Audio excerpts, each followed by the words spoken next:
Hi friends, నేను మీ హనీని. ఈరోజు మనం తయారు చేసుకోబోతున్నాం మొక్కజొన్నల దోశ. చాలా అంటే చాలా యూనిక్గా టేస్టీగా ఎలా తయారు చేసుకోవాలో చూద్దాం.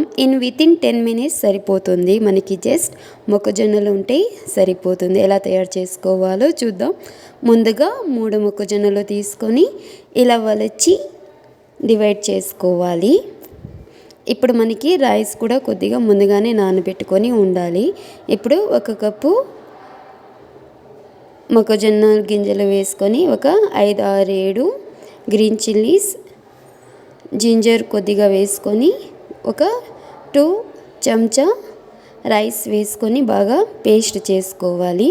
ఇలా బాగా పేస్ట్ చేసుకున్న తర్వాత కొత్తిమీర కొద్దిగా వేసుకొని మళ్ళీ ఒకసారి బాగా పేస్ట్ చేసుకోవాలి. పేస్ట్ చేసుకున్న తర్వాత ఈ విధంగా ఒక బౌల్లోకి వేసుకోవాలి. వేసుకున్న తర్వాత ఇంకా మరొక కప్పు ఇంకా కొద్దిగా రైస్ ఉంటుంది చూడండి, అది కూడా బాగా గ్రైండ్ చేసుకొని ఒకసారి బాగా కలుపుకోవాలి. బాగా కలుపుకున్న తర్వాత రుచికి సరిపడంత సాల్ట్ వేసుకొని బాగా కలుపుకోవాలి. చూడండి, ఈ విధంగా బాగా రుచికి పడేంత సాల్ట్ వేసుకొని ఇప్పుడు స్టవ్ మీద ప్యాన్ పెట్టుకొని బాగా వేడైపోయిన తర్వాత దోశ పిండి అంటే మొక్కజొన్న పిండి వేసుకొని ఈ విధంగా దోశలాగా చేసుకోవాలి. ఈ విధంగా దోశలాగా చేసుకొని బాగా స్ప్రెడ్ చేసుకోవాలి.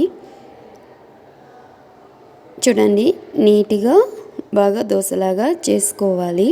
చేసుకున్న తర్వాత ఇప్పుడు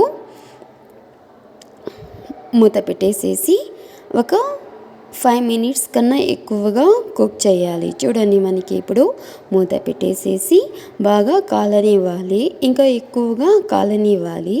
ఇప్పుడు 1 టేబుల్ స్పూన్ గీ స్ప్రెడ్ చేసుకోవాలి. ఇలా స్ప్రెడ్ చేసుకున్న తర్వాత బాగా హై ఫ్లేమ్లో మాత్రమే గ్యాస్ పెట్టుకొని కుక్ చేసుకోవాలి. చూడండి, మనకి ఈ విధంగా మొత్తం బాగా స్ప్రెడ్ చేసుకోవాలి. ఇప్పుడు 2 వైపులో కూడా మనం కాల్చుకోవాలి దోశ. ఇలా కాల్చుకున్న తర్వాత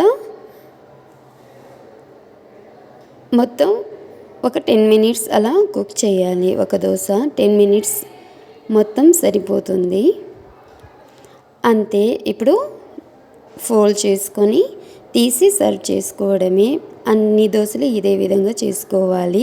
అంతే, easy. Please do subscribe, like, share, comment. Please support me. ఇలాంటి మరిన్ని వీడియోస్ కోసం please subscribe the channel. Bye.